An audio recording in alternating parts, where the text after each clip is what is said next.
My name's Herb. I'm an alcoholic. Hi, welcome to the 31st roundup. I happen to be 31 years sober also. So they started it the year I got sober, although I had no idea what a roundup was, so I didn't go, of course. February 21st, 1984. My current sponsor, I've only had two, is Ed. I had my first sponsor for 28 years, but he moved out of town, and I'm a big believer in visual sponsorship. And my home group, I have actually two. A Wednesday night men's stag up at Mary and Joseph Retreat Center. That was my very first meeting, and I've been going there for 31 years. And the Walteria Men's Stag Step crosstalk meeting. I always get that reaction. Very different, very countercultural. And 26 years ago, I was mandated there by the man who I had asked to go through the steps with. And I'm so glad that I did go through the steps with him and also become a regular participant at that meeting. It and the steps changed me. So, let's pray the serenity prayer. You have a prayer sheet. If you don't have a prayer sheet, those are also up on the little circular table in the middle of the room. And you may already know the serenity prayer. I never assume. Please join me. God, grant me the serenity to accept the things I cannot change, the courage to change the things I can, and the wisdom to know the difference. So this is an image from the Sistine Chapel, where Michelangelo attempted to depict creation. The hand of God reaching down to create humans. All right? Notice they're not touching. It's kind of interesting. It's a little faded. Maybe you can't see it. But I thought that would be a good beginning for the question. Is God necessary? That question began percolating in me over a year ago when I was asked to be a speaker at the annual ACA conference. And normally they don't give you a topic. They ask you what you would like to talk about. They gave me a topic. And the topic, ACA conference, Adult Children of Alcoholics. And the topic was, where was God when all this was happening? And so I liked the title. I took the assignment and I prepared for it. But since then, it's been percolating with me. Questions about this. I also do some work in an adolescent treatment center, and I try to communicate with vocabulary that isn't filled with God, 12 steps, and spirituality because they resist that. And I know that if they stop resisting and hear the truth of what my experience is, that they too can get on the path and have an experience. So this is not so much a workshop. I started out preparing a workshop, a presentation, and it came to me about 2 weeks ago that it was going to be more a meditation. This is an extended meditation. I started out preparing this 3 months ago with an answer to the question. And 2 weeks ago in my meditation, the little wee small voice said, "Are you kidding? You can't answer that question, and it's not appropriate. What's the spirit of the 12 steps? What's the spirit of any 12-step program as certainly represented out of the big book of Alcoholics Anonymous? To ask questions. Not necessarily to give answers. To suggest some actions, but not information. And so I will be going through this meditation, reflecting, asking you to reflect, and raising some questions. The question is so much more important than the answer. One of my teachers is Richard Rohr, R-O-H-R. He's a Franciscan priest, probably been an ordained priest for 45 or 50 years, a prolific writer, probably a mystic, certainly a prophet. And he said the question's so much more important than the answer, because if you give an answer, pay attention, sponsors. If you give an answer before they have the question, it's just like water off a duck. They can't get it, they can't hear it, they can't absorb it. So I'm asking you to ask yourself a question. I will propose some questions. I will propose some reflections. And my experience with that is in the hospital that my wife was being treated for her alcoholism, an act of total courage, walking out of the house, leaving me with 3 kids, and she knew who I was, and she knew that I was alcoholic. I didn't. But they asked me a question. What is your relationship with alcohol? And I got some information from them concerning the genetic disease, 80% probable, concerning the family system, that alcoholism is a family disease, and lots of other things. And they asked me to write out taking action. My answer to the question about my autobiography of my relationship with alcohol. And then they asked me to read it to a group in that hospital program. Writing it, I got connected to my history in a way that I had never connected, but reading it out loud, I got connected to an experience that I had never had. And I saw the truth that I had a drinking problem. I didn't rush to conclusion. Mary is the alcoholic, not Herb. I just have a little problem. And that began my journey. But it was the question asked at the right time and not answered. They knew the truth, but they knew I didn't know. But that if I asked the question and did due diligence with the question and came to an answer on my own experience, that it could be transformative. And so Richard Rohr says, ask yourself the question and hold the question, because an asked and unanswered question held in the milieu of prayer, we started with the serenity prayer, will take you to a place that you don't even know exists. Now, it sounds a little new agey, but it's absolutely my experience. Every time I've been given instructions on some type of spiritual work especially, and prayer orientation, not the words, but the spirit, the orientation, I'm taken to a place that I did not know existed. It's really startling sometimes. It's certainly surprising sometimes, but now I've learned to expect it. It's kind of my delight. So ask yourself this question. This is the first of your assignments. This is a reflection, but not ready, fire, aim. That hardly ever works well, unless you have a shotgun, I guess. But if in fact you really want to hit the target, it's ready, aim, fire. Hear the question. Hold the question. 30 seconds, 15 seconds, but pause. Make sure you understand the question. And then write out an answer. It's the getting it out of the head or the heart onto paper that can be quite transformative.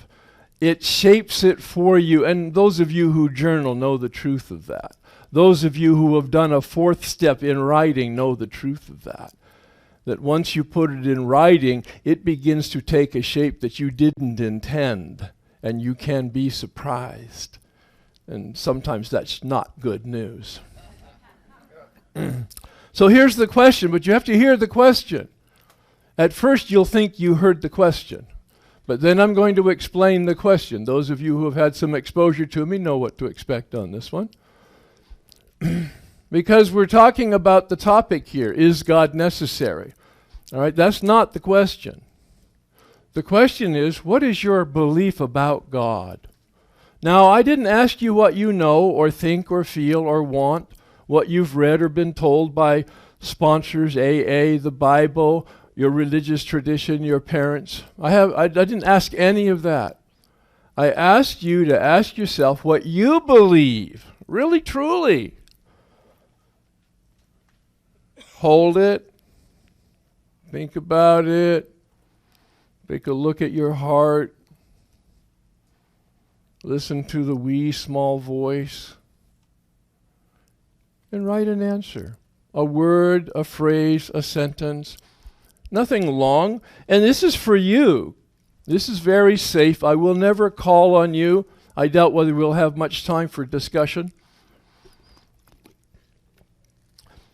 So this work is for you. Be radically honest. The big book suggests rigorous. I turned the burner up on that. Radical. Coming from the Latin radix, at the root. Be fiercely honest with yourself. What is it that you really believe? There's no right or wrong answer. It's just your answer. And write it out, please.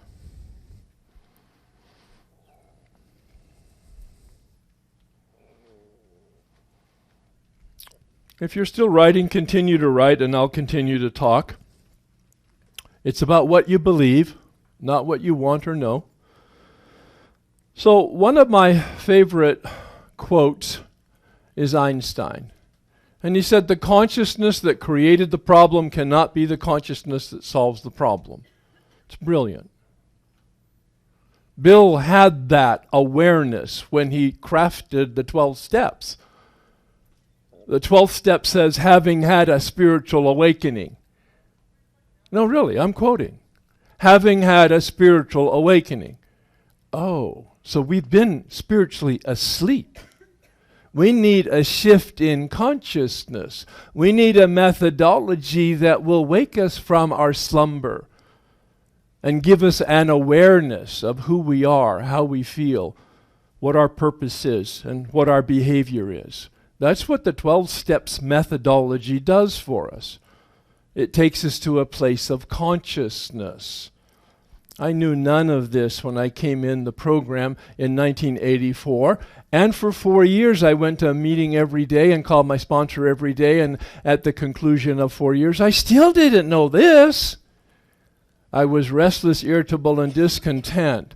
And I heard a man share about being taken through the big book of Alcoholics Anonymous, one step at a time, one page at a time, in a very structured process, and that it was a precise textbook giving a sure path to transformation, a spiritual awakening, a change in the way we think and feel and behave.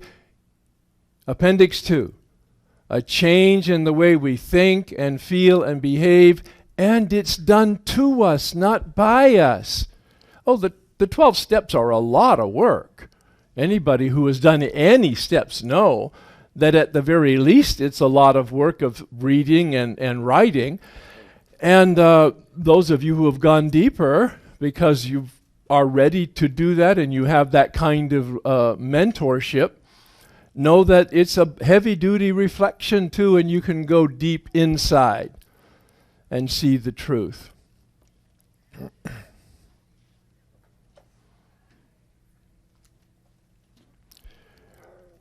But those of you who have finished your 9th step and are living in 10, 11, and 12, it says we entered the world of the Spirit. We commenced this way of living as we cleaned up the past. Know that 10, 11, and 12 allow us to stay awake. We get awake, 1 through 9, but we have a tendency to fall asleep.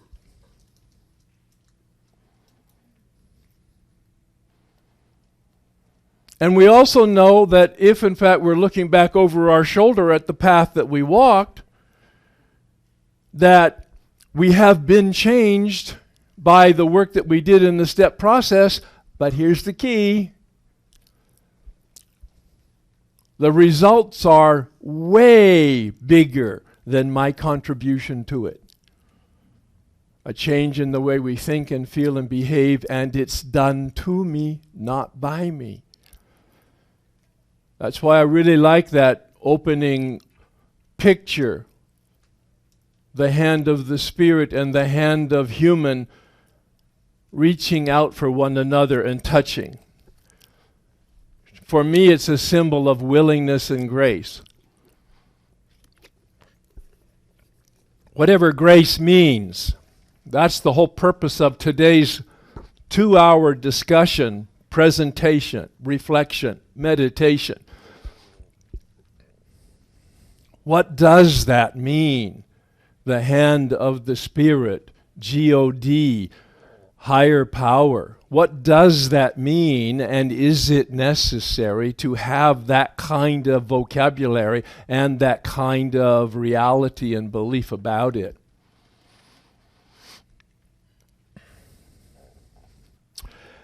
And so the man said to me, Herb, you have a lot of information. I mean, I was a monk for 7 years. I know some shit. My wife will correct me on that one. But for 7 years of silence, I studied and I meditated and I had teachers and mentors and spiritual directors, and I came out and I shed my spirituality that I thought I had, like the black robe that I hung up when I left. And for 20 years I never touched a meditation book again, because I didn't know how to do it and I didn't know the value of it. And I got real busy with living life. He said, you have a lot of information, Herb, but you have no transformation. He did that in a coffee shop. I got it. He said, your information has never touched your experience, never touched your heart, and you have not been changed. And I was restless, irritable, and discontent. 4 years in AA, going to a meeting every day, calling my sponsor every day, thinking I was doing the drill.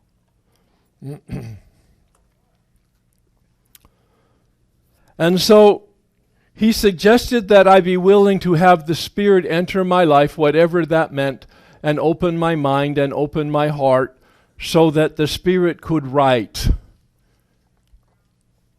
what it is I needed to know and what I needed to do. Sounded a little new agey, but I'd never heard this kind of talk before, but I was willing to do that. I was willing to have an open mind and an open heart and to release the information and the experience that I had up till this point, because he said that knowledge that I had and that information that I had and that experience that I'd had and my beliefs that I had were the very impediment to going any further until I released them, not throw them away, but just to release them. On the prayer page that you have, and if you don't have it, there's some on the middle table there. There's the set-aside prayer at the top. By the way, you're welcome to take these sheets with you when you go. They might be a handy reference for you for establishing a morning practice if you don't have one, or for supporting your morning practice if you do have one. So breathe in and breathe out and be willing. This is it. The words are not important. The Spirit and the intentions are. And join me in the set-aside prayer. God, please set aside everything that I think I know about myself, my brokenness, my spiritual path in you, for an open mind and a new experience with myself, my brokenness, my spiritual path, and especially you. So I like to provide a context for what we're doing here so that you kind of have a sense of how it is going to go, what is the roadmap, what are we going to be talking about. And first of all, we need to know who we are as a human being. So I'll put up some thoughts about that. I'm asking questions of myself. I'm asking you to ask questions of yourself. My thoughts will come from my reading and from my education and from my background and from my beliefs and from my experiences. It's not necessarily true for you. You have to come with your own reflections and with your own thoughts and your own knowledge and experience. But perhaps this will either support or challenge what you know, what you think you know, what you believe, what you think you believe. The same with, so who or what is God as a divine being in contrast to a human being? That's the assumptions here. Is God necessary? We really need to know who we are and what God is in terms of the God symbol. We'll talk more about that. Is God necessary? We'll ask some questions, some reflection. And then after you do that, what do I do? What's the action plan? That's today's journey. And so let's take a look at a reality. This is my perspective of who we are. Who am I as a human being? Not as Herb, not as a resident of Southern California. No. In my essence as a human being, which would allow me to be the same as any other male or female. The essence, not the accidents. What is it that truly makes me human? Well, I'm certainly a finite material being. Material, I was born and I know I'll die. I'm finite, that's what that means. I had a beginning and I'll have an end. Material, meaning I have a biology that grows until it starts to deteriorate. Those of you who are over 60 or 70 know what I mean about additional doctor's appointments, right? My body allows me as a material to exist. But it doesn't differ anything from a rock. A rock exists. It is material. A flower grows. It's material, but it has an interesting dynamic of vegetation. A cat has more than a flower. It can move around. And other kinds of things that animals have a capacity to do that vegetables don't. And then we come to the human being. What makes us specifically human? That we have a mind that knows. We're the only sentient being that can stand outside themselves and look at themselves. We can transcend ourselves and examine our information and our consciousness. Self-reflection. One of the two distinguishing characteristics that makes us human. And the third is that we have free will. Now, to a large extent, our will is not free in the area of vegetation and in the area of emotions. They're driven just as much as the carrot and the cat. Because if we're material and we're animal. But there is something about our cortex, something about that final development of the human brain that allows us to make a free choice. Look at you here. Lots of people saw the roundup was going on and didn't come. Lots of people who came to the roundup saw about this event and they didn't come. You came to the roundup. You saw this event. And you've come here. You, with a free choice, have chosen how to spend this couple hours. Freedom, free choice. This is the key to spirituality. Willpower. It's also the key to corruptibility, spiritual malady. So I'm a finite created spirit. That mind and that will are functions of my spirit. They're not organs. You could not have a mindectomy. Because the mind doesn't exist any one place. I have a brain, but that's not my mind. Because I have the ability to know from my heart. I have an ability to know from my gut. I have an ability to know from my five senses. Mind is the symbol of all those functionalities. And so I create a model of the human being, that we have a body, that we have a mind, and that we have a will.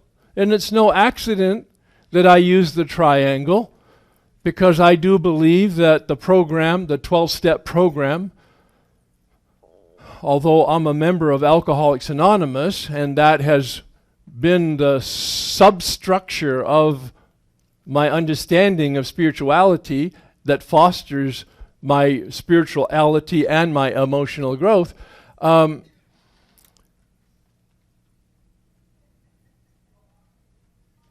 it's broader than that, all right?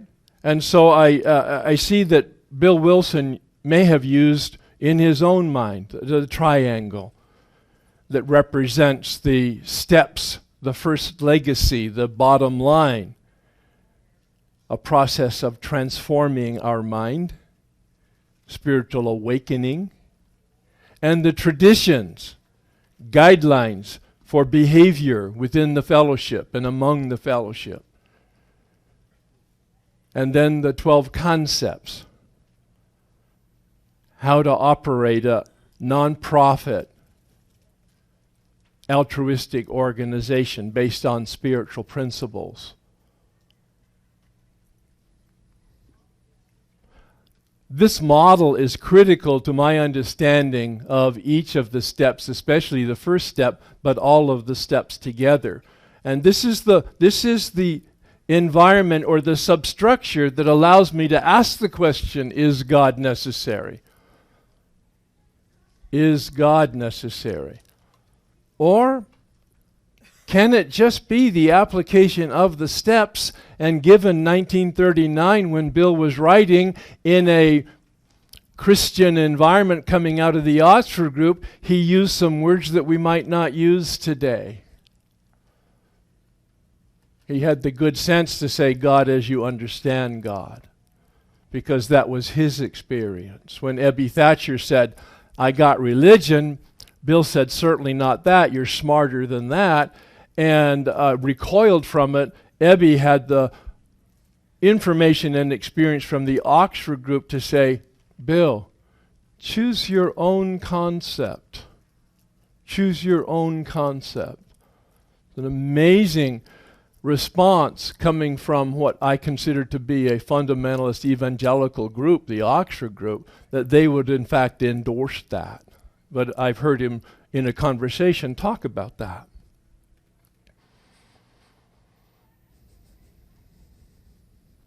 The Big Book supports that dynamic on page 64, by the way, and it probably crystallized my thinking about it.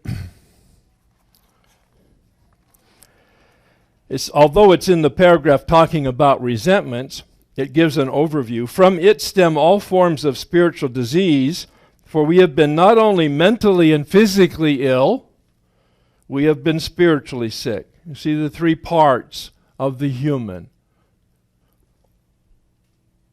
When the spiritual malady is overcome, we straighten out mentally and physically. The three parts that need rehabilitation: body, mind, and will. And so recently I've adopted and adapted the Maslow hierarchy of values to this. And I have copies of some of the stuff back there after the time together that might be useful to you, be sure to take a look at that material, and I'll point it out as I go through what might be there and what might not be. But it's really interesting. It corresponds to understanding the human being. What is a human being? Of course, it's biology, like we just talked about. And I always like to throw this out because it's a really challenging, confrontational piece of question. Biology. Are you getting enough sleep? When I ask men that, who I work with, they say, oh yeah, absolutely. I can get by on 4 or 5. So I changed the question because the testosterone in them won't allow them to see the truth. How much sleep do you get? When do you go to bed? When do you wake up? And most of them are only getting 5 or 6 hours sleep. And if you're not getting 7.5 to 9 hours sleep, it depends on you. 7.5 to 9 hours sleep a night, you're sleep deprived. And if you're sleep deprived, you'll be overcompensating. It's very difficult to become spiritual if you're sleep deprived. It's very difficult to be spiritual if you're hungry or thirsty. I mean, truly, in the sense of starving and dying. All right, so Maslow got it right as the foundation to the human being. Of course, then there's the emotional development, the social development, the psychological development. Notice it's all building up to what he calls self-actualization. Now, he doesn't use the term God in terms of divine. He's a psychologist, he's a scientist, but he uses the word spiritual.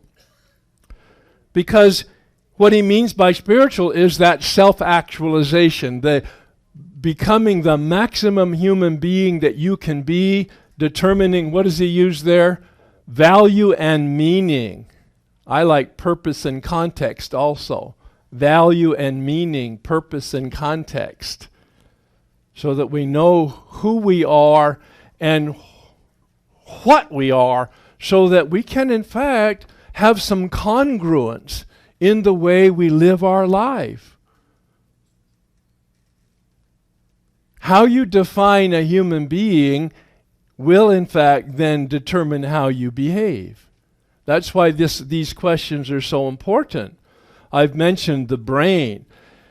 I've become interested in this. Dan Siegel, a psychiatrist in UCLA, has done pioneering work in brain research. He's a psychiatrist, and he's been doing developmental work on the brain, and it has changed science and knowledge about the brain in the last 15 years.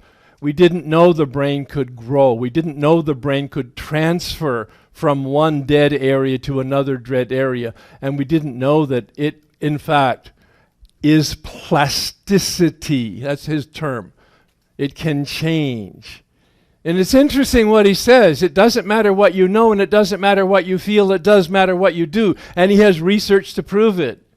Knowledge will not change your brain. Feelings will not change your brain. The actions that you take will change your brain.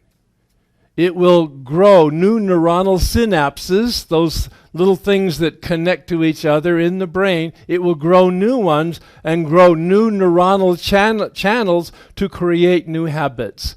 Now, we knew that in common sense, and we know that certainly in 12-step spirituality. Don't you hear it in the meetings? It doesn't matter what you know. It doesn't matter what you feel. Take the directions from your experienced sponsor and do it anyway. We know that for 80 years, and the real authentic spiritual traditions have known it for thousands of years. But now we've codified it in institutional, statistical, valid research. And so we have a carrot brain, right? That's the first of the brainstem. It's right here. It's the area in us that allows us, allows a lizard, first of all, to know whether to eat it or mate with it. Got to have to lighten it up a little bit, right? The motto of 12-step is easy does it. Sorry, it's not one I adopted. Heavy does it is my motto, all right? But I try to bring in a little lightness because I know that it helps. All right. And of course, then we have the middle brain, that limbic system that gives us the animal ability for survival in terms of feelings. Feelings are great. They are absolutely necessary for survival. Those feelings that we look at in the fourth step, anger and fear and dishonesty and shame and guilt, that allows us to hold secrets and camouflage ourselves, that's just a cover for who we are biologically in survival instincts. Fight, flight, and freeze. Now, I don't know whether Bill knew that model when he was developing the material in the big book, but he certainly did when he developed the material in the 12 and 12. A little different model, a little deeper, more sophisticated model. He talks about instincts gone awry. He got it, he nailed it. But here's the real human being, is the ability to know and decide, as I mentioned, the cortex and the neocortex. We're talking about millions of years of evolution to get to this place, and now we have the male brain. With some distorted emphasis. Millions of years of conditioning. Yeah, notice, avoid personal questions, lame excuses, attention span. Look at the listening gland here. But you're not exempt, all right? So women also have some need for commitment and some telephone skills and some shoe and handbag coordination. But guys, look at the sex gland connected to the listening gland. You might want to think about your small listening capability. Once again. All right. So what's the problem? So what's the problem with human beings? Certainly everybody in this room has some addiction.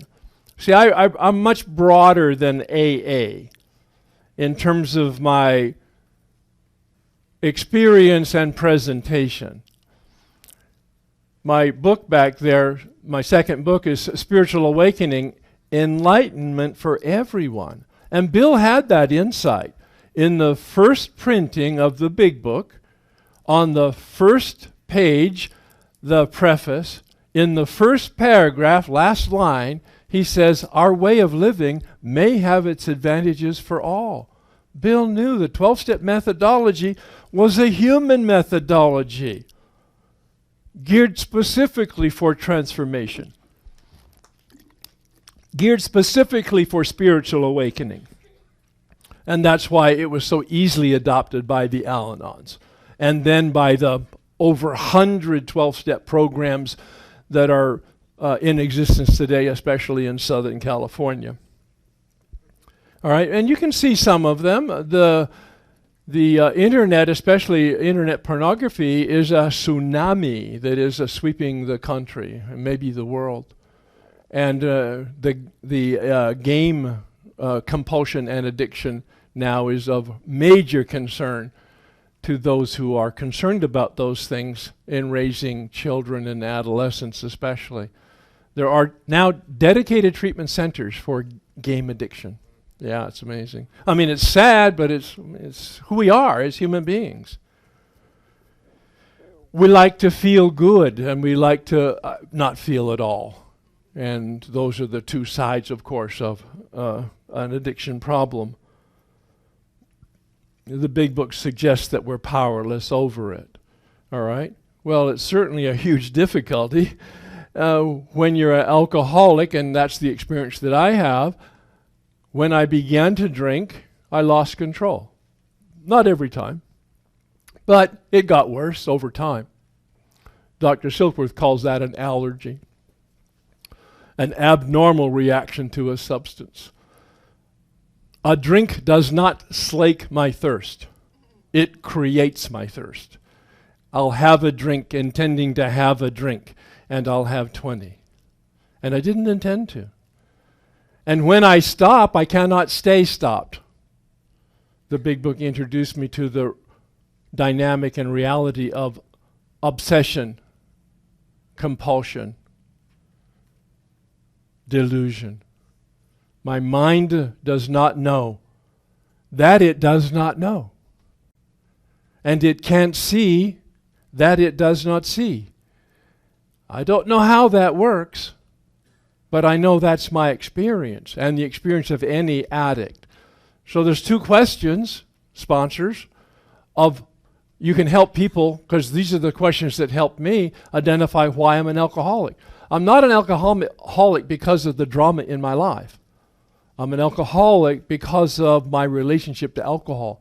When I drink, I lose control. The question is, did you ever lose control? Did you lose it more than once?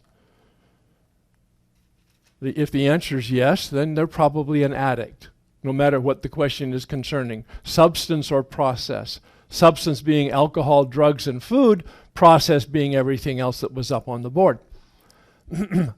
Usually having its origin in the brain dysfunction of some kind. But the second question is, once you stop for good reason, and you have a period of stopping, a week, a weekend, a month, a year, several years, a decade, I was a good stopper. I stopped regularly. I just couldn't stay stopped. And I started again with very little consciousness of starting again. And that's that obsession and delusion that hijacks our mind. Broken. I call that brokenness. You heard it in the set-aside prayer. Brokenness, because it's an umbrella term that covers the human race. Not just in the addiction, but in the unmanageability. Notice the percentages. There's only a percentage of people that are alcoholic, and there's only a percentage of people that are in other addictions, but especially who are connected to the alcoholic, the codependent, the ACA, or the Al-Anon. It's not everybody. But Bill has a description of unmanageability, experientially, behaviorally, on page 52, those bedevilments, that describes how I behave when I'm in my spiritual malady. 4 years sober, not having even thought of a drink for 4 years, certainly not even being tempted to have a drink in 4 years, and yet I'm restless, irritable, and discontent. I think the lack of knowledge or acceptance of the knowledge of unmanageability is one of the key reasons for relapse. The behavior is described in the bedevilments, but the exact nature is described 10 pages later on page 62. Selfishness, self-centeredness is the root of the problem. See, we're still in the mode here of talking about what is it that makes us human, and as a human being, what is it that creates a problem for us? Addiction certainly is a problem, but just being human is a problem.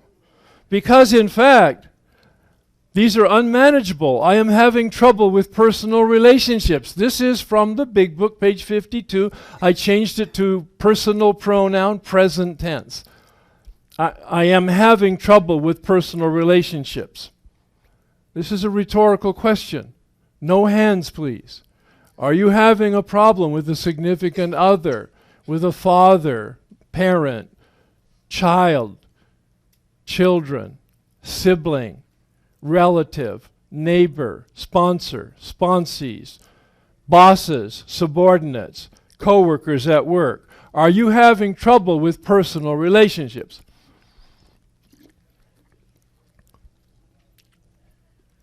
I did this work at 10 years of sobriety. And I didn't know that I didn't know, and I couldn't see that I didn't see that my restless, irritable, and discontent was coming from some other area. And it wasn't outside of me, it was inside of me. I thought if I knew better, I'd do better. The problem is I didn't know better, and the other problem is even when I knew better, I didn't do better. Now, St. Paul said it in the Christian scripture. I do what I don't want to do, and I don't do what I want to do. That's the bedevilments. That's unmanageability. I can't control my emotional nature. I am a prey to misery and depression. I can't make a living. Now, I was wonderfully employed in a career that I really loved, and they paid me a decent amount of money. So I took it into meditation, as I do all my questions. And I said, well, how does that apply to me? And the wee small voice answers, this is meditation. Look it up in the dictionary. Meditation is directed thinking. It is not no thinking. It is not emptiness and silence. Meditation is, in fact, an active process of thinking, reflecting, discerning, and watching your thinking. All right? Amazing breakthrough for me. I mean, 7 years a monk, I didn't know that. 4 years in Alcoholics Anonymous, going to a meeting every day, calling a sponsor every day, and I did not know that until I went through these steps with a man who knew that. Bill says in the meditation section in the big book, pages 85 to 88, upon awakening, we ask God to direct our thinking. That's the definition of meditation. And it goes like this: God, please direct my thinking. Then it says, Bill does, think about the 24 hours ahead. Consider your plans for the day. Fabulous. Broke the code for me. I haven't stopped meditating since, every day. Now, I've expanded that. If you're interested, I have a flyer that will be a 4-hour discussion about intentional consciousness, meditation, contemplation, mindfulness, centering prayer, under the umbrella of intentional consciousness up at the retreat center in the end of October.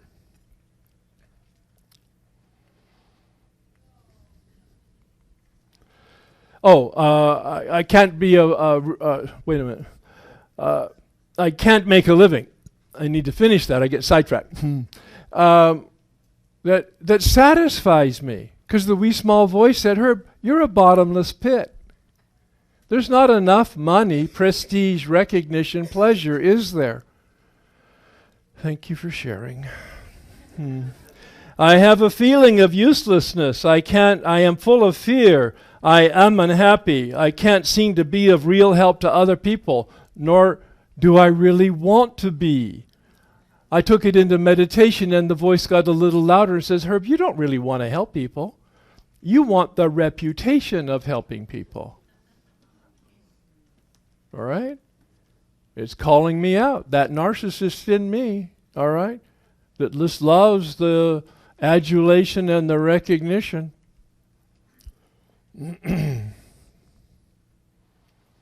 And so let's reflect for just a minute. Hear the question, hold the question, and then write out an answer. Where is my life not working? How effective are my efforts? Do I really want my life to change? And what changes would I like? Just react to the entire series of questions. And you may want to do some work later on, but for this purposes now, you have 30 seconds to reflect. Yeah. And it's in connection to these bedevilments. Where are you restless, irritable, and discontent? Where are you suffering? Where are you suffering? Most of us don't come to spirituality because it was a good idea. Most of us come because of pain. Please write.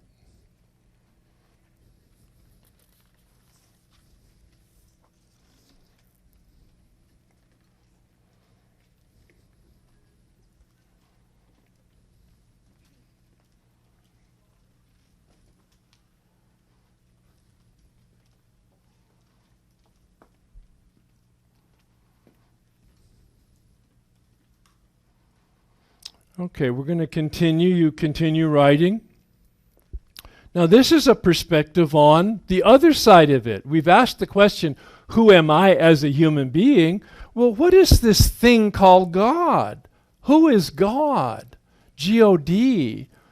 All right, most of us know that it's a symbol, that the word G-O-D is not the reality, that the word G-O-D is merely the symbol Others call it Allah, Jesus, Trinity, Yahweh. Different religious traditions have different vocabulary based on their history, their culture. But by definition, it has to be an infinite, immaterial reality. If it is, I'm not assuming at this point, or maybe through the entire presentation, that there's any reality to God. I'm raising the questions, not bringing an answer, like the Big Book does. But if it exists, it has to be infinite, meaning no beginning and no end. Because if it had a beginning, what started it would be God. Beyond our ability to comprehend. I remember Sister Alicia in the second grade, and she said to the little second graders, imagine that you went to the beach with a bucket and you had such a wonderful time that you wanted to take the ocean home. But your bucket's only this big, and the ocean is this big. I mean, it made such an impression on me, that visual image. I got it. It's beyond my ability to comprehend. Bill says it in the Big Book. Because Groucho Marx said, any club that would accept me as a member, I wouldn't want to be a member of. That dates me a bit. But anyway, for us, any God that I can understand isn't a big enough God. Because I've created that. Even the concept. So, if it had no beginning and has no end and is real, it's fully present at all times. It's never absent. By definition. This is just logic. It's all-knowing because it's all present. It always has been, always will be.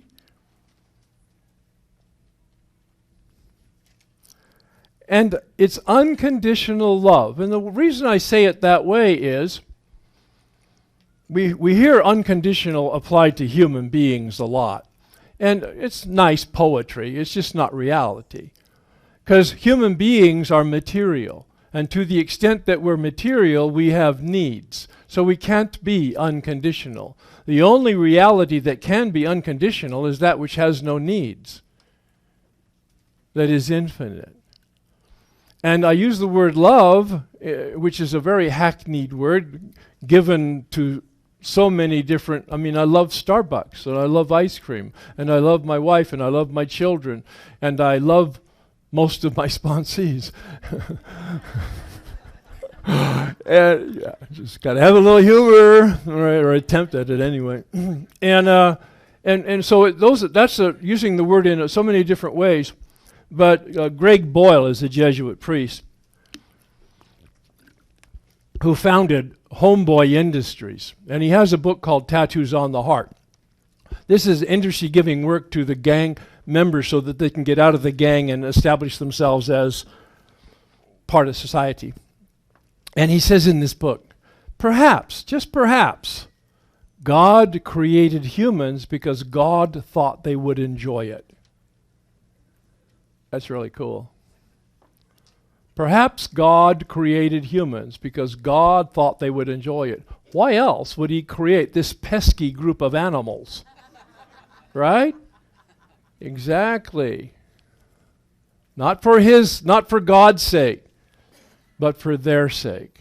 And that's going to be kind of a theme through here.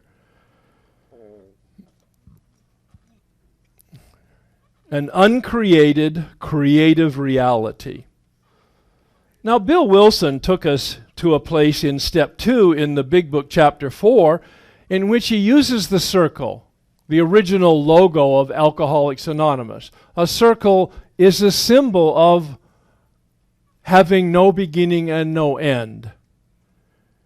And he asks us to make a decision about it. Page 53. Now he asks us to have a question.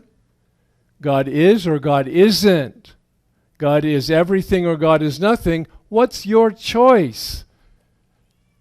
See, he asks us to reflect and come up with a reflection and an answer for ourselves. He doesn't give us an answer, because we don't have any theology, we don't have any dogma in the world of 12-step. We have a whole lot of suggestions about what we can do, not what we can think and not what we can feel. That's the magic silver bullet of the 12-step program. It's totally adaptable to the individual and totally compatible with any stance, any religious tradition, including no religious tradition and even atheism and agnosticism.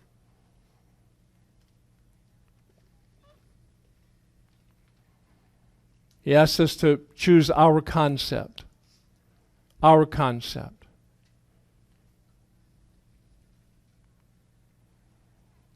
That's an act of faith, using our will to make a decision. Bill talks about that being, the willingness being the cornerstone. Willingness, the first stone put on the foundation of powerlessness that sets the direction. Willingness. Then he has a model. I have developed a model based on my experience with the 12 steps and the Al-Anon logo. Because the AA logo is a circle with a triangle in the middle of it, and as I understand it, the Al-Anon logo is a triangle with a circle inside of it. So here's the question now that I want to have you reflect on. In the beginning of the discussion, I asked you to ask yourself, what is it that you believe? And you wrote something down, and you honestly believed that you believed that. But now I'm going to ask you, as I was asked at 10 years of sobriety, how do I behave in light of what I believe I believe? How do I behave? Write down an answer to that once you give it a little reflection. Do you see any incongruence, any dissonance between the way I behave and the way I believe? And I discovered my own agnosticism. A doubter. That's all. Not a theoretical doubter, but a practical doubter. I acted as if I was the power and that I was totally self-reliant.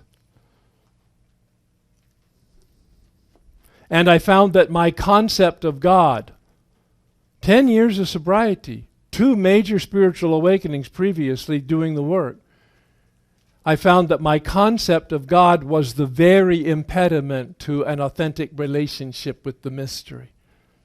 An authentic relationship with the mystery. That's why that set-aside prayer was so powerful, was so effective.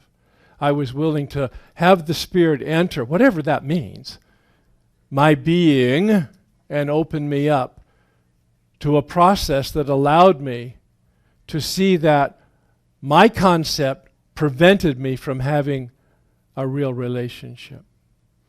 And I was able to be released from it. Hear the vocabulary. I was able to be released from it.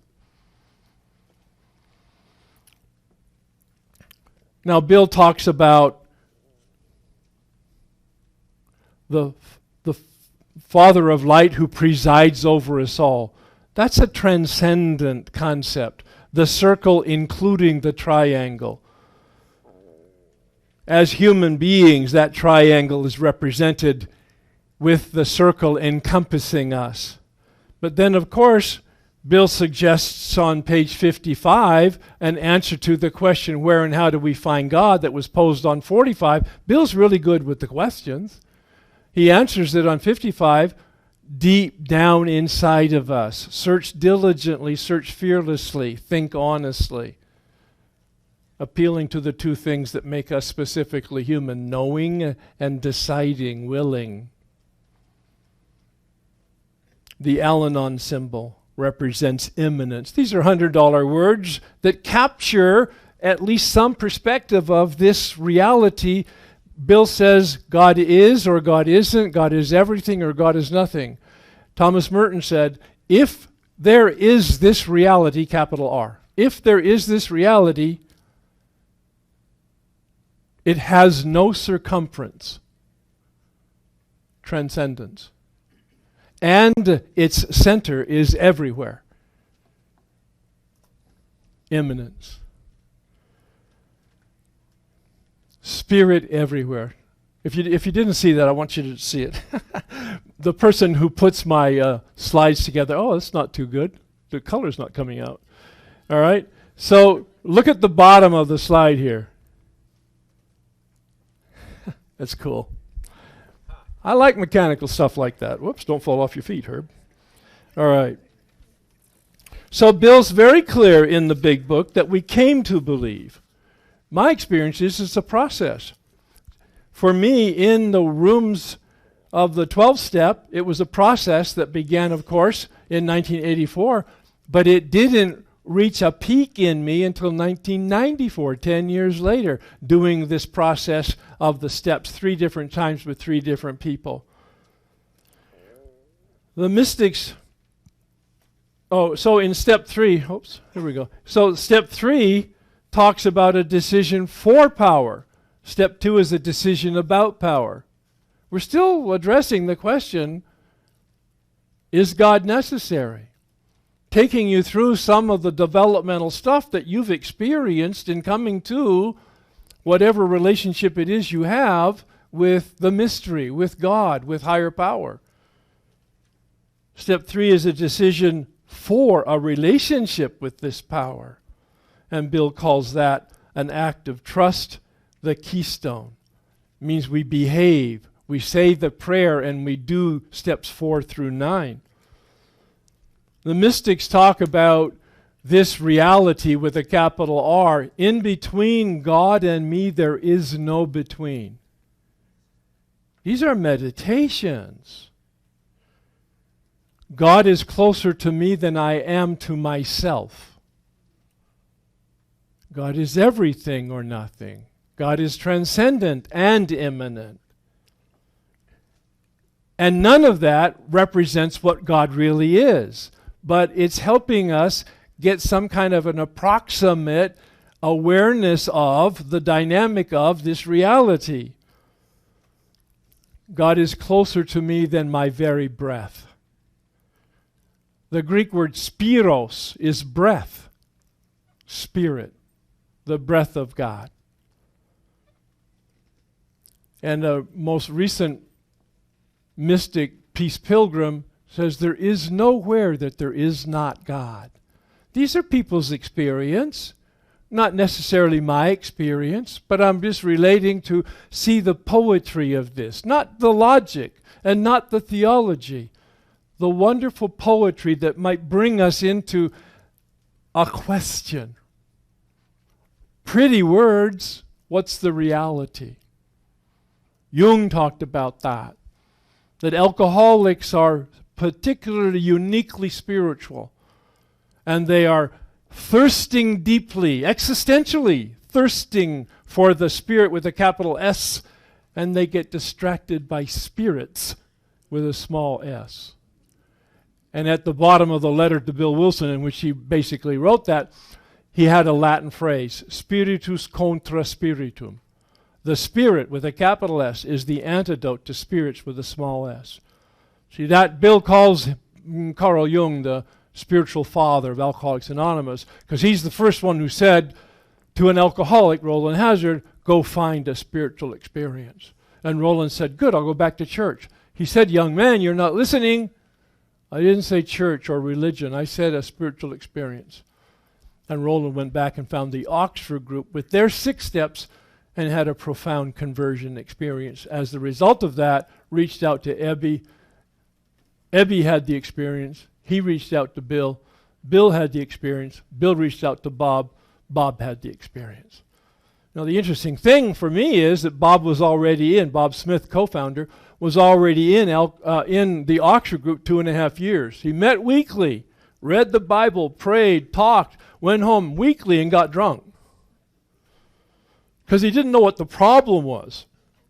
He's living in the solution for 2.5 years, but he didn't know what the problem was. Bill comes and explains Dr. Silkworth's opinion that you have an allergy and an obsession. Dr. Bob, a scientist, got it, and then applied the principles of the Oxford group with a whole new vigor, that it was powerless over it. It wasn't about knowledge, and it wasn't about willpower, and it wasn't about morality. It was about action. And so, take a look at this reality then. If flowers drop seeds to create more flowers, and cats procreate and have kittens, and humans procreate and have babies, if there is this reality of divine creation, then perhaps we're the image and likeness. Isn't that what the poet who wrote Genesis said? This is the first book in the Hebrew scripture, Genesis. Humans were made in the image of God, with image and likeness of God. Humans were made in the image and likeness of God. And the phrase goes on, God made them male and female. Worthy of a meditation. Image and likeness. What does that mean? We'll explore it in a minute. But you see, I have to come at it with some logic here. If I am, how did I get here originally? If the world is, how did it get here originally? If in fact I was created by infinite to become finite, but there's a chip off the old block in me, huh? Maybe. You've heard it, the spark of the divine.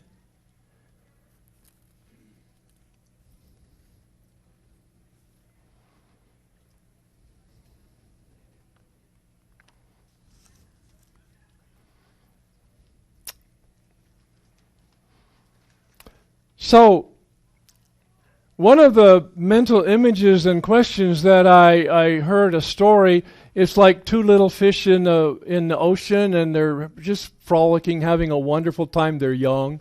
And a big fish comes by and looks at the two little fish and smiles because they're really having a good time. And this is one of those wise old fishes. And the wise old fish says, "Water's warm, isn't it?" And swims off. And the two little fish look at each other and they go, "What's water?" Well, no, think about it. Water is their entire environment. And without it, they could not survive. But they don't know that they're in water. Are we a fish in water? Are we humans in the milieu of the source? That transcendence and immanence concept. The reason I don't like it, I liked it originally, and as I meditated on it and thought a little bit more about it, it's a dualism. It's God and me. Whereas a new metaphor came to me. Am I more like a wave in the ocean? A wave having a distinct, unique characteristic. The wave is not the ocean. The wave is the wave. It has come out of and will recede back to and has a moment of individual, unique existence. It is not the ocean, but it is not the ocean. I'm very clear from my fourth step, I am not God. But I'm very clear from my meditation and reviewing these kinds of things that I am not God. I'm a spark of the divine. I have a core of goodness. And I've become quite conscious looking at the different levels of consciousness. And through the fourth step, I saw the false self, that fabricated self, that mask, that persona, that Hollywood storefront that I created from my family of origin and my early childhood and educational experiences. I created as a protection of me. And I didn't know it wasn't me. I really thought that mask, that persona was me. Persona is the word the Greeks used for the mask that was used in drama and theater to represent the characters. We create our person. We create the image of who we are. And most of us believe it until suffering brings us to a point where we examine who we think we are and we find out that we're not who we are. We don't know what our true self is until we, in fact, do some real spiritual work, some real psychological work, and we have that false self, that mask dismantled, disintegrated. And perhaps we come to a point where we say, we really are in the image and likeness of the Creator. We are really at least image and likeness, meaning I have the ability to know and the ability to think and free will. Whether I connect that to Creator, divine source, or any type of authentic spirituality. But that gives me the sense of my core of goodness. That's a phrase from Thomas Keating. He's a Trappist monk in Snowmass, one of my teachers. But he uses that word, the core of goodness. What you believe about yourself will determine how you treat yourself. What you believe about yourself will determine your behavior. How you behave will determine your life.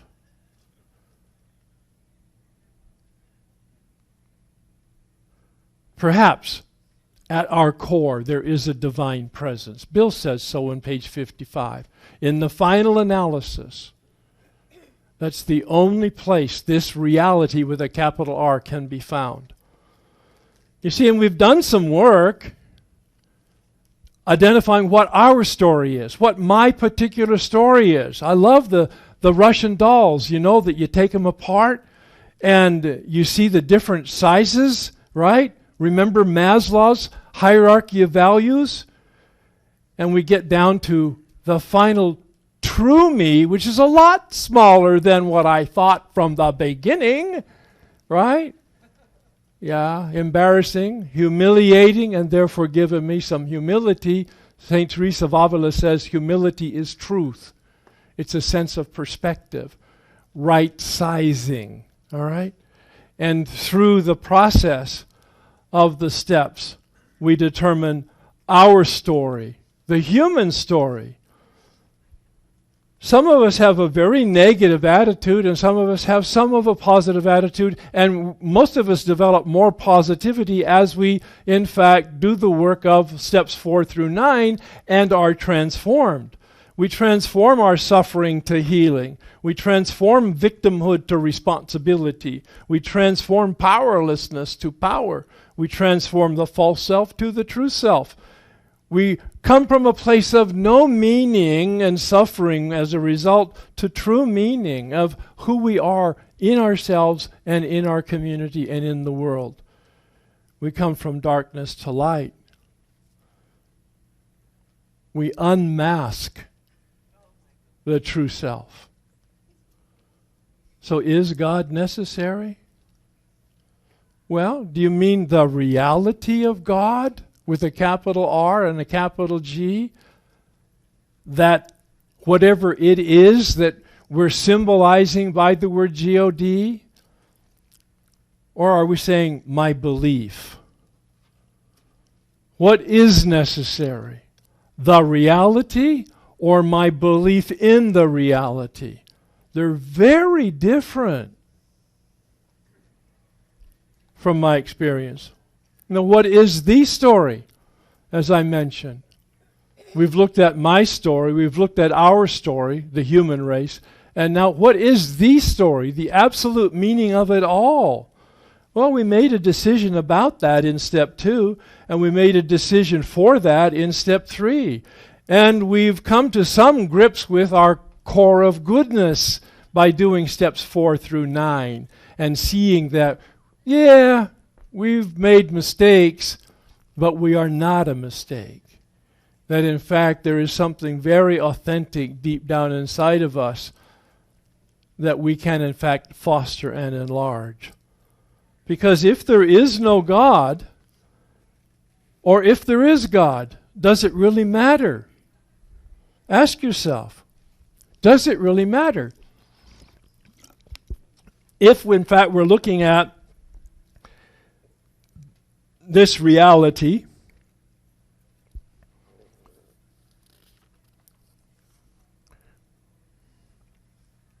if there is no God, or if there is God, what we need as human beings is we need to listen. We need to listen to that voice inside of us. I don't know what it is. I know it is. I know it is. When I get quiet enough, when I get open enough, I don't know whether it's my higher self. I don't know whether it's the Holy Spirit. I have no idea what it is, but I know that it is, and it guides me. It doesn't matter what I call it. I need to give thanks to have an open heart. God doesn't need our obedience. By the way, the Latin word obedience, obedere, means to listen. Pretty interesting from my standpoint. I'm a word guy. I love that. God doesn't need our prayer. God is totally self-sufficient, infinite. So why do we pray? We need to pray. At the very least, it's a positive affirmation, giving us sort of direction. At the very most, it might have, and this sounds a little new agey, it might have an energy that flows out to the human spirit that has some impact and effect. I actually believe that. I think there's been some research that validates that. The power of prayer is not to change God. God can't change. Hello? If God could change, God's not God. By at least my approach to it. God doesn't need our meditation. But I do. I need guidance. I sit in the presence of whatever it is, this energy in me, this consciousness in me, every morning, asking for guidance. And I get it. And I look back over my shoulder and I look, and Richard Rohr says that the path in front of us looks labyrinthian. But when I look back over my shoulder, the path straightens out.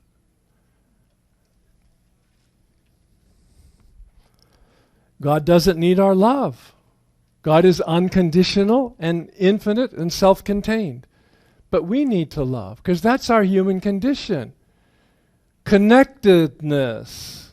It's really interesting. Some scientists found a community in the United States that were living between 100 and 110 years old, and regularly. And so they went to study it to see if it was the water or the food they ate or the culture they had or their DNA. And they looked at everything. And you know what they found out? Statistically valid research. It was connectedness in the community that gave them a sense of security and love and comfort and a sense of that fellowship that we get in the 12-step rooms. God doesn't need our suggestions. God is all-knowing. But we, with our free will, need to make decisions and to take actions. God doesn't need our good works.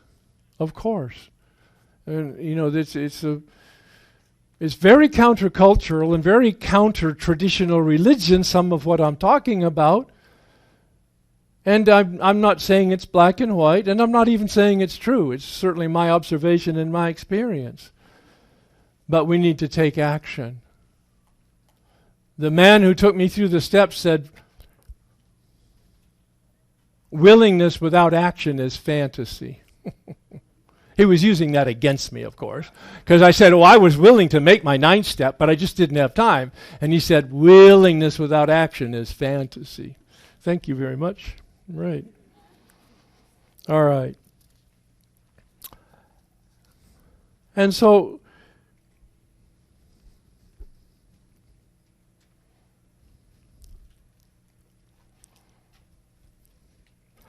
you know, we have to ask ourselves, and you've heard the phrase, are we human beings attempting to have a spiritual experience?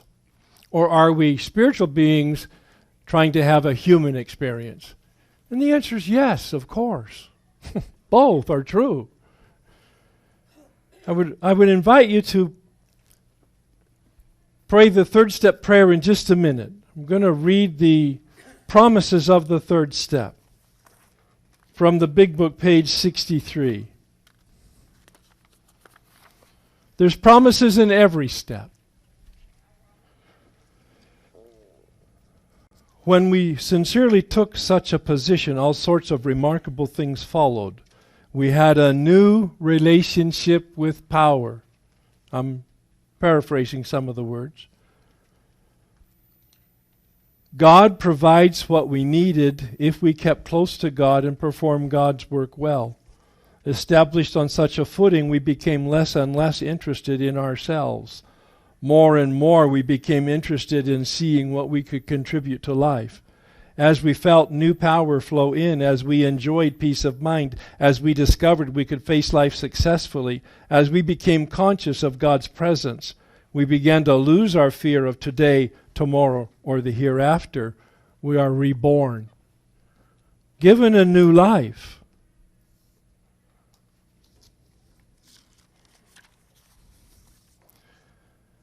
I call the third step prayer the prayer of consent.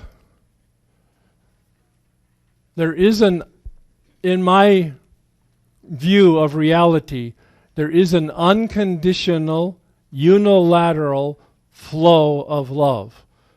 I come from that source, I live in that source, and I return in full union to that source. That's my approach to spirituality. And what my role is with my free will is to consent to the truth of that and then take the actions based on that. The third step is an ideal model of a prayer of consent. Please join me. God, I offer myself to you to build with me and to do with me as you wish. Relieve me of the bondage of self, that I may better do your will. Take away my difficulties, that victory over them may bear witness to those I would help of your power, your love, and your way of life. May I do your will always.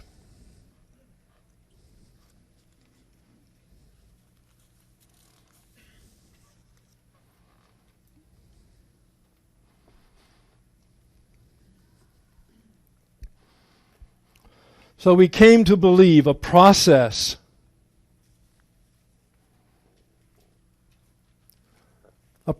of making a choice, a process of taking some action. And Bill has an article in 1958 called The New Frontier, Emotional Sobriety. And in it, he talks about the healing... Oops, hello. Did it go off? It's on now. He talks about the healing circuit. It's just a couple sentences, but it was so dense that I took it into meditation for several weeks, actually, and allowed it to percolate in me. And then I wrote a meditation on the healing circuit, which is back there on the table also for your use if you want to take it.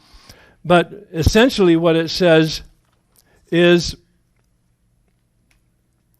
that I have come in step 2 to believe that I am in constant contact. And in step 3, I make my first conscious contact. And that I am created and therefore I am loved. And as a result of finishing the steps, I've been brought organically to a place where I really do want to help other people. I want to reduce the suffering by introducing them to authentic spirituality.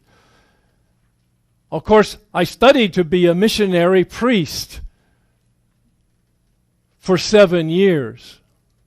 And I saw that that wasn't my calling, ordination. But as the result of the 12 steps and the conversion process, I've been actually brought full circle so that now I really have dedicated my entire life to helping other people on the spiritual path. Broadly spiritual path. The substructure, the understructure certainly is the 12 steps. but I have become a loving man. And when other people are loved, they see that they're lovable. This is the healing circuit. It's just good psychology, let alone good theology. And when others feel lovable, they also can be loving. And isn't that what Bill asks us to do? Carry the message based on principles and help other people. This is a human development. I read Melody Beattie's book on Codependent No More in preparation for that last talk on Where Was God When All This Was Happening. And she confirmed the human development that we've experienced in the program, that first we have addiction, and we're in full dependence. Then we get out of addiction based on a 12-step methodology and some mystery that gives us freedom, and we become independent. And then as a result of carrying on with meditation and acts of altruism, we become interdependent. And then she introduced a new word. I've never seen it before. I just read it last year. A new word. We become undependent. Free. Autonomous. Not attached. Not attached to ourselves. Not attached to other people. Completely undependent. Not undependable.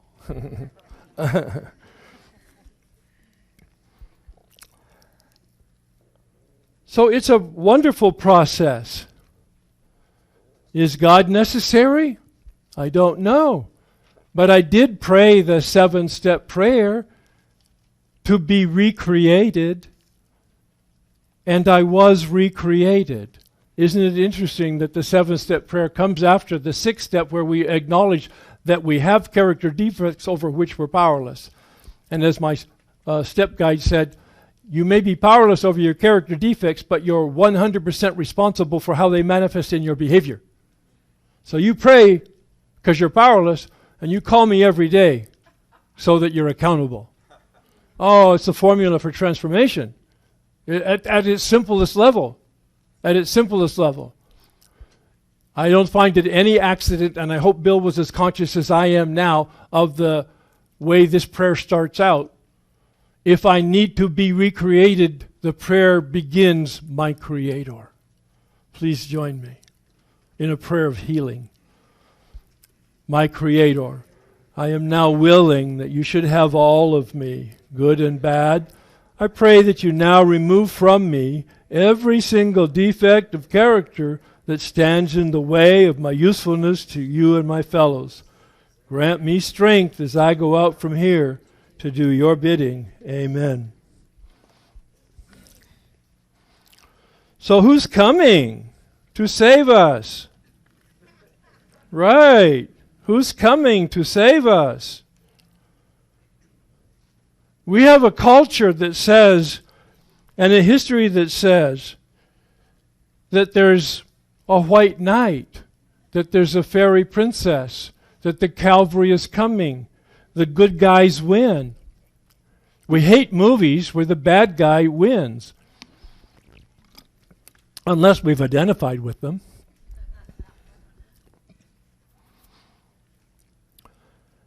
So God's not coming. If there is no God, of course God's not coming. But if there is God, God's not coming.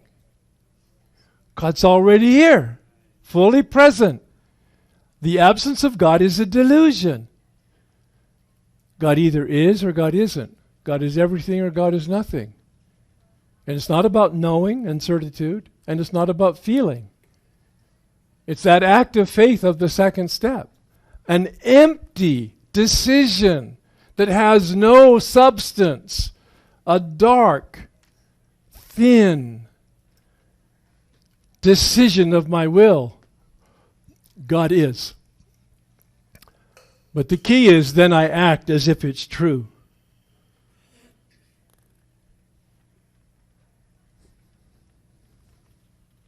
So what is it? This, what we're looking for. It could just be the 12 steps. Bill said that in the 12 and 12, doesn't he, in step 2? He said, maybe it's the group. Try that. If you have any resistance to fancy words or anything that connotes religion, try connecting to the group. Clearly, this is a team of people that have something that you don't have. You may not know what they have, therefore you may not know that you want what they have, but you certainly know when you first come in, you don't want what you got. And so anything might be a benefit. Maybe as the Buddhists say, because Buddhism is not a religion as I understand it. I'm a dilettante in the area of studying Buddhism, but my understanding is it's not a religion. They call it a way of life. And they, through their mindfulness practice, try to connect to their higher self. I really like that. I find that Buddhism is the best parallel in terms of the 12-step spirituality because it doesn't have any dogma and it does suggest a way of living. Mindfulness and compassion. Very akin to our 11-step and 12-step. Is it the human spirit? That's what Carl Jung said, the collective unconscious, that there is a connection of human beings, dead and alive, that has a commonality of a spirit, of a connection of the spirit. Could that be true? My story, our story. Or is it the story? That in fact, all along, spirituality with a capital S is in fact the truth, the Holy Spirit. So rather than HP, higher power, I'm going to be using from now on in this conversation, HS. Because it could be healthy steps, it could be higher self, it could be human spirit, it could be Holy Spirit. I don't know what's going on, but I know when I look over my shoulder, something's going on. Is God necessary? The reality? I don't know. Is my belief necessary? Actually, I didn't believe in the truest sense in God when I had my first and second spiritual awakenings, 1988 and 1991. I went through the steps with different people. I had different experiences of transformation, but no new experience with steps 2 and 3 because I was still attached to my religious tradition. I had not been given the set-aside prayer, and I had not found freedom from my concepts. So without any type of authentic relationship with or understanding of or true belief in a practical sense, I had a spiritual awakening. Was God necessary? Was my belief in God necessary? My action was. I did the drill. I did the methodology. And the results were transformation. The results were being brought to a new level of consciousness, and like pouring sulfuric acid over the false self persona, it disintegrated over time, and the real self, little Herbie, emerged. The true self. I've never done that. I'm afraid of what has just happened. And so look at us. We come up to the 4th step because we're in jail. We're asleep, dreaming that we're awake. And the solution is to wake up. We're asleep, dreaming that we're awake. Most human beings. Gurdjieff is a philosopher from early 20th century that said that. And we need to wake up, and I've talked about it before. Our culture says we need to know something, feel good about it, and then we'll do it. But spirituality, the 12-step spirituality and the experience in the room says we need to do something. Then we'll know, and then we'll feel. And that's been validated recently at the UCLA research by Dan Siegel It changes organically our brain. Organically, biologically, we change our brain when we behave differently. Not quickly, they call it habit, of course. But what is habit is we're literally growing new connections in the brain. And so rather than being in jail, all right? Are you getting it? Who's holding the bars? Not the wall, not the wall, not the unit. I'm holding the bars in front of my face, looking through it as if I'm in jail and I'm prisoner of my own bondage of self, Bill says. Yeah? So we need to release the bars, right? I am the one. All right? I am the one.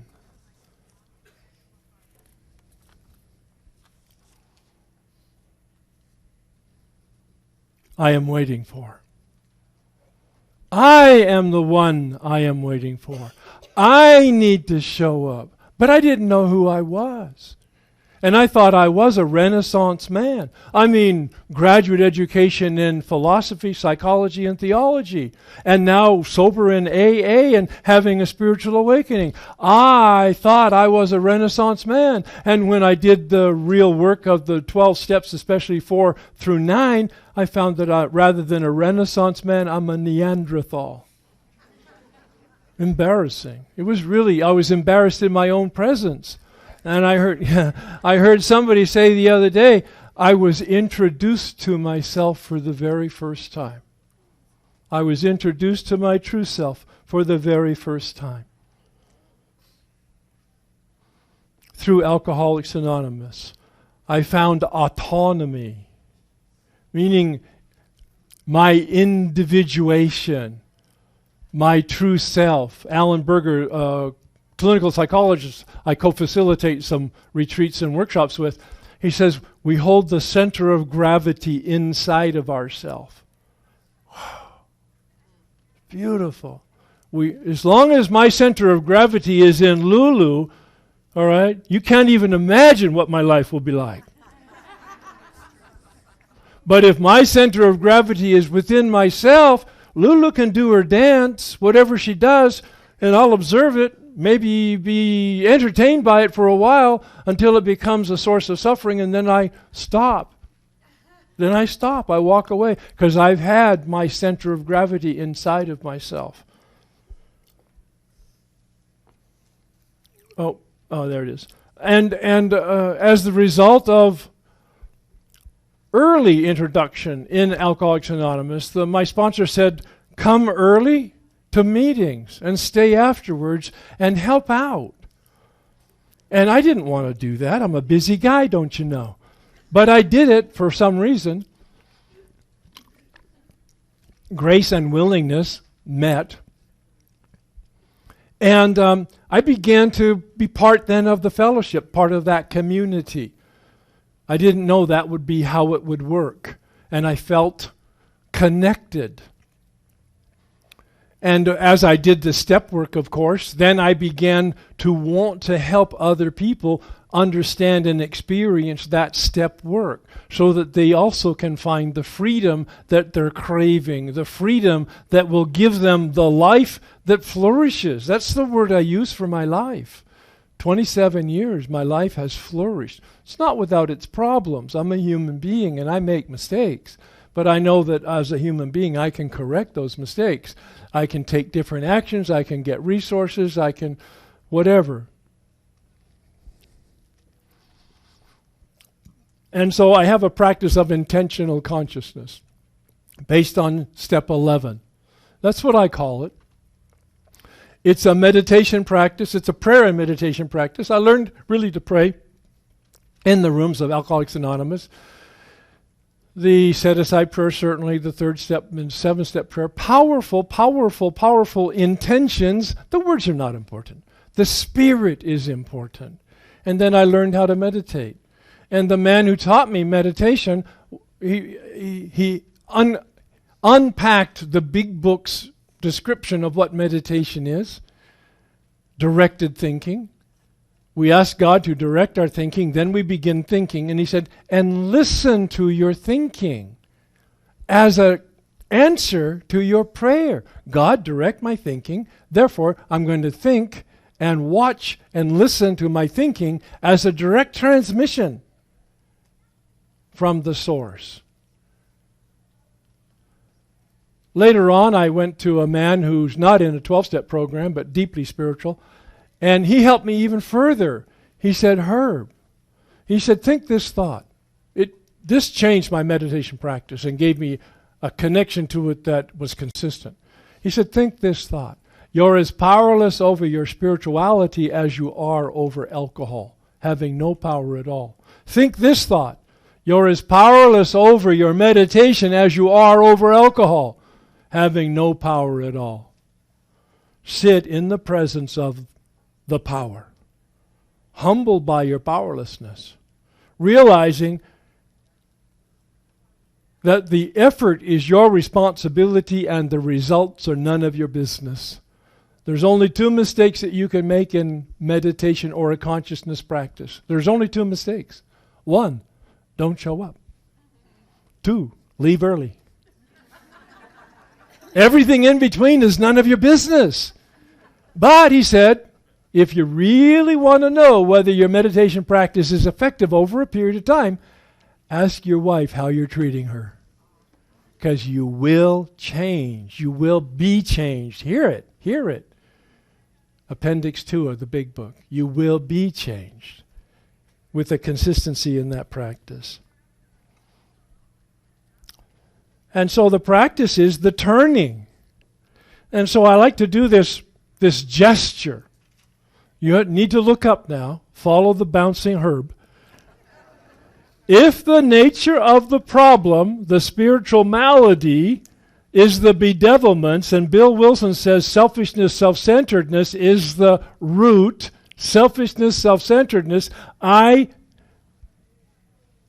take care of me, I see only me, I am motivated only by my happiness. I make a decision in step 3 to turn, and I begin to turn through steps 4 through 9 to a relationship with higher power, 11, and a service to the community, 12. I make a decision to turn in step 3. I do some work to witness to that decision of turning, and I realize I have been turned. And I enter the world of the Spirit, which he says we commenced our way of living as we cleaned up the past. We do inventory, 10 steps, spot check inventory. And we do meditation in the morning and in the evening. And we do service on a 24/7 basis based on spiritual principles. We improve our consciousness with meditation. We enlarge our consciousness through altruistic acts. This is spiritual sobriety. What are the principles? Think about this. It's not esoteric stuff. It's not mysterious stuff. Think about gravity. No matter what you want, no matter what you know, no matter how good a person you are, if you jump off a 30-story building, you're going to die. Because the law of gravity has no investment in what you know or think or feel or want, or how good a person you are. It's a law of gravity. Perhaps universal laws, human principles, we call them spiritual principles, perhaps they're every bit as non-negotiable as the law of gravity. Perhaps. And Bill says, we practice these principles in all our affairs. What principles are those? Honesty, faith and hope, trust, courage.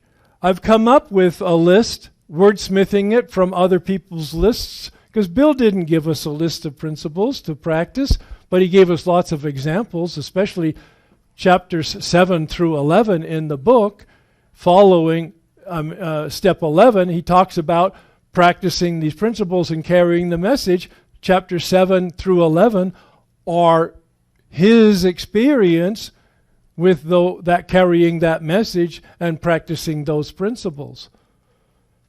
Step 5, integrity. Step 6, willingness. Step 7, humility.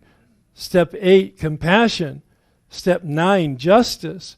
Step 10, discipline. Step 11, awareness. Step 12, service.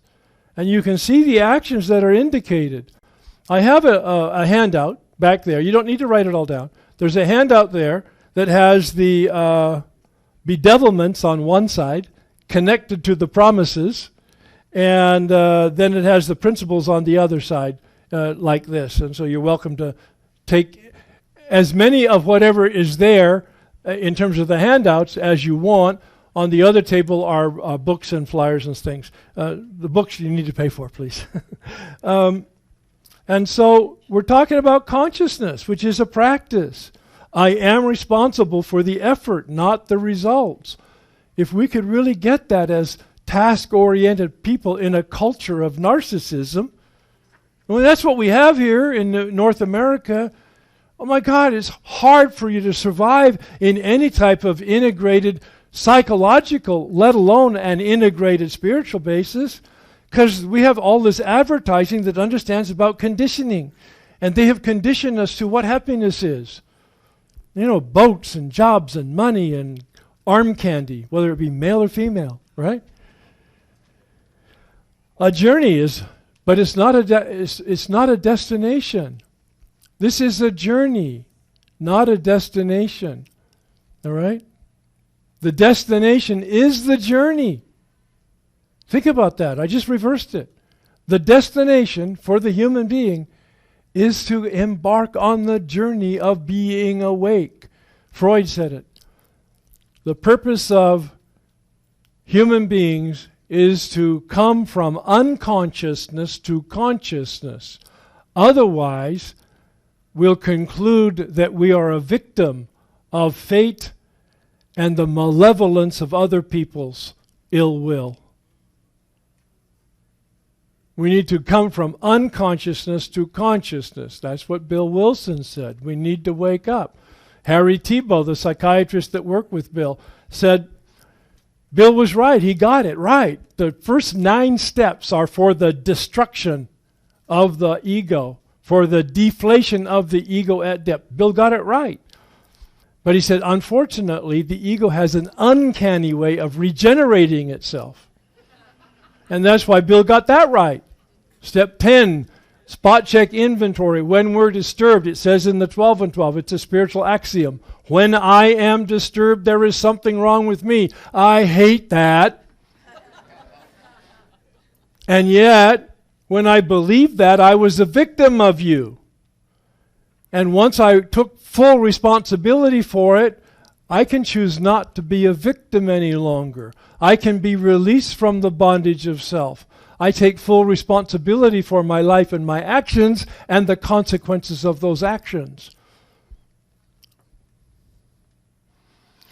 And Maslow said it in his hierarchy of values when we got up to the top of the pyramid. He says that's self-actualization, the realization, making real I, making real me, coming to grips with what is the true human being, a definition of the context. What's the story?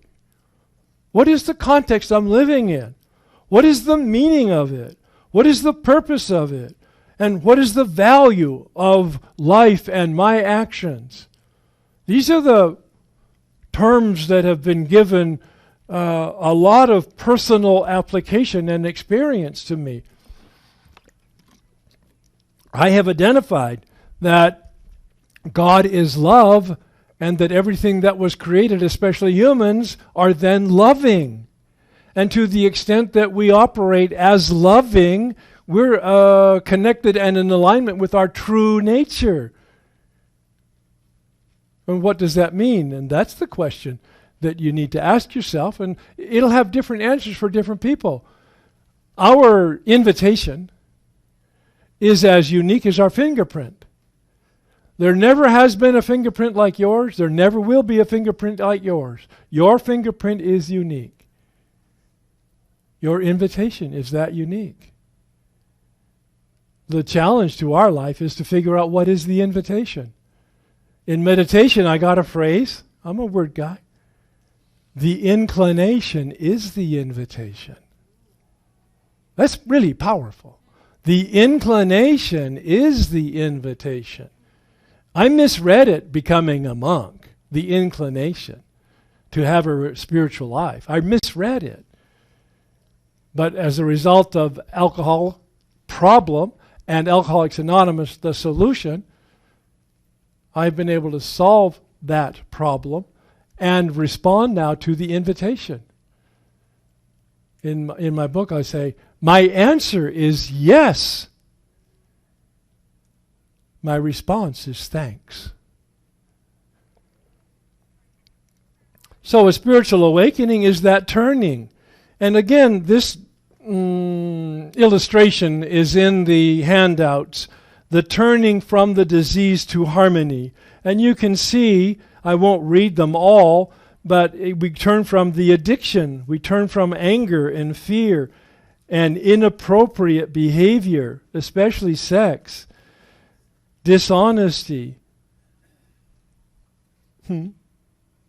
secrets, guilt and shame. The difference, guilt is a negative feeling for what I have done. Shame is a negative feeling about who I am. There is healthy guilt and shame. If you're a bank robber, you're guilty of robbing banks. All right? But then most of us have acquired some family of origin or social or cultural guilt and shame that is just not appropriate. And we need to be released from that because it creates our suffering and it drives us like puppets on a string, and we don't know that there's strings. And we do what we don't want to do, and we don't do what we want to do, those bedevilments. So although I use the term my will and God's will, I'm really talking about being in harmony with the true reality, which we need to figure out. What is the true reality? And we need to practice. My spiritual director, the one who told me about meditation, he says all people on a spiritual path have a spiritual practice. And they practice their practice. And when they practice, and they're faithful to their practice, and when they're faithful to their practice is faithful to them. It's very powerful. It's about having a practice and practicing. Knowing that you'll do better tomorrow. And tomorrow comes and you'll do better tomorrow. And it's not about judging ourselves. It's about knowing that I'm doing the best I can while knowing I'm not doing the best I can. That's that spirituality of imperfection that Ernie Kirst wrote a book about. So we practice presence in inventory. We practice prayer meditation in step 11, and we practice principles in our altruistic service to others. And this is our way of living. I was at a meeting where a trustee of AA read something, and it just, I had never, even though I had done a workshop on the concepts, I had never seen this information. I'm going to flash it up here as I'm going to read it. We're coming close, but I'm not going to end at 11 o'clock. I'm going to end when I end, and it'll be about 5 or 10 minutes. Freedom under God to grow in God's likeness and image will ever be the quest of Alcoholics Anonymous. We believe that our freedom to serve is truly the freedom by which we live, the freedom in which we have our being. The 12 concepts. That's the final page on the service manual, if you're interested. It really was a powerful support of my reflections and discernment here in talking about image and likeness. And so here we are. Is God necessary? Was the opening question. Grace and willingness. I took it into a meditation about grace and willingness. Which comes first, the chicken or the egg? Well, the egg, so the chicken. No, the chicken, so the egg. Oh, shoot. I couldn't answer it. What comes first, grace or willingness? Well, grace gives you the willingness, but how come you received the grace? Well, I was and I'm going into a circle that I cannot break and understand. And I took it into meditation, and the meditation voice said to me, you were taken to a place of willingness. Hear the grace of that. You were taken to a place of willingness. But you were willing to be taken. Hear my role, my responsibility. Did it answer the question? No, but it gave me poetic satisfaction. Well, and I call it a mystery. It's okay to live in mystery, but not vaguely confused by it. In awe of the mystery, and then take the actions that you discern from it. Is God necessary? Well, you ask, are you a fish in water? That dualistic concept. What is your belief? Or are you a wave in the ocean? What is your belief? Non-dualism. I am not God, but I am not God. And I come from light, and I live in light, and I have light as a lantern, and I stand by the path to light the path for others so that they can walk the path of light and have their own experience. I share the light of my experience on the path that I walked so that others can have the experience of walking the path in that light, but have their own experience.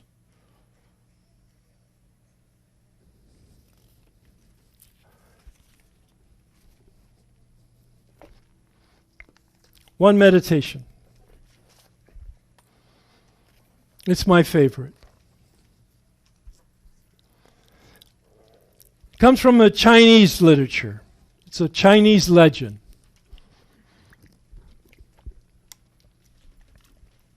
I heard it in a retreat 20 years ago, and I adopted it to be used in perhaps a situation like this. Think in terms of the process of ego deflation through the methodology of the 12 steps and coming out the other side transformed. Once upon a time, in the heart of the Western Kingdom lay a beautiful garden, and there in the cool of the day was the master of the garden wont to walk. Of all the denizens of the garden, the most beautiful and the most beloved was a gracious and noble bamboo. Year after year, bamboo grew yet more noble and gracious, conscious of his master's love and watchful delight, but modest and gentle withal. And often, when wind came to revel in the garden, bamboo would cast aside his grave stateliness to dance and play right merrily, tossing and swaying and leaping and bowing in joyous abandon, leading the great dance of the garden, which most delighted the master's heart. Now upon a day, the master himself drew near to contemplate his bamboo with eyes of curious expectancy, and bamboo, in a passion of adoration, bowed his great head to the ground in loving greeting. The master spoke, "Bamboo, bamboo, I would use thee." Bamboo flung his head to the sky in utter delight. The day of days had come, the day for which he had been made, the day for which he had been growing hour by hour, the day in which he would find his completion and his destiny. His voice came low, "Master, I am ready. Use me as thou wilt." "Bamboo," the master's voice was grave, "I would fain take thee and cut thee down." A trembling of a great horror shook bamboo. "Cut me down? Me, whom thou, master, hast made the most beautiful in all thy garden, to cut me down? Ah, not that, not that. Use me for thy joy, O master, but cut me not down." Beloved bamboo, the master's voice grew graver still. If I cut thee not down, I cannot use thee. The garden grew still. Wind held his breath. Bamboo slowly bent his proud and glorious head. There came a whisper, Master, if thou canst not use me, but thou cut me down, then do thy will and cut. Bamboo, beloved bamboo, I would cut thy leaves and branches from thee also. Master, master, spare me, cut me down, and lay my beauty in the dust. But wouldst thou take from me my leaves and branches also? Bamboo, alas, if I cut them not away, I cannot use thee. The sun hid his face. A listening butterfly glided fearfully away, and bamboo shivered in terrible expectancy, whispering low, Master, cut away. Bamboo, bamboo, I would yet cleave thee in twain and cut out thine heart, for if I cut not so, I cannot use thee. Then was bamboo bowed to the ground. Master, master, then cut and cleave. So did the master of the garden take bamboo and cut him down, and hack off his branches, and strip off his leaves, and cleave him in twain, and cut out his heart. And lifting him gently, carried him to where was a spring of fresh sparkling water in the midst of his dry fields.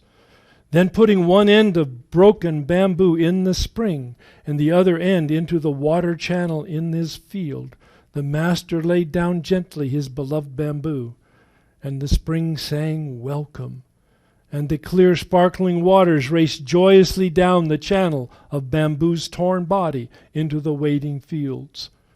Then the rice was planted, and the days went by, and the shoots grew, and the harvest came.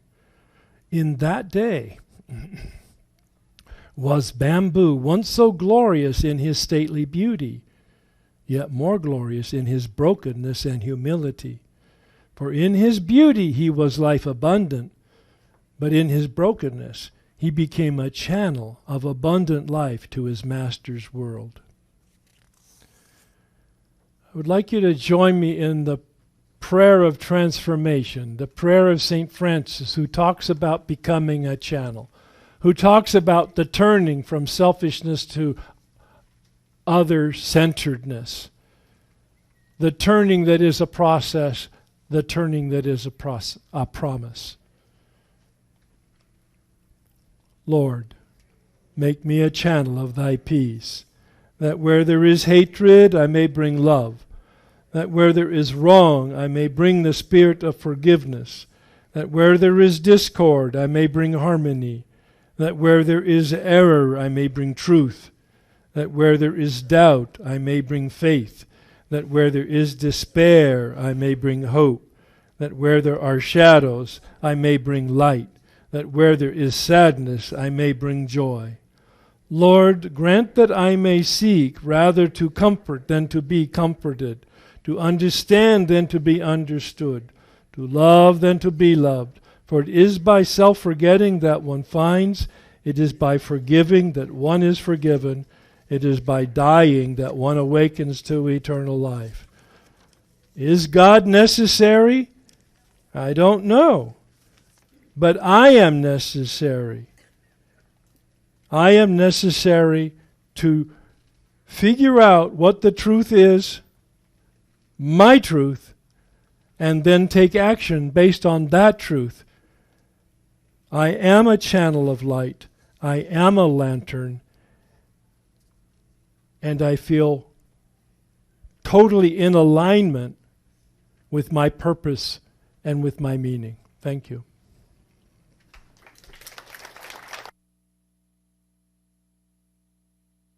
I'll hang around if anybody wants to chat with me or have questions. And don't forget, there's flyers and there's information and handouts and there's books on the table for sale. Thank you.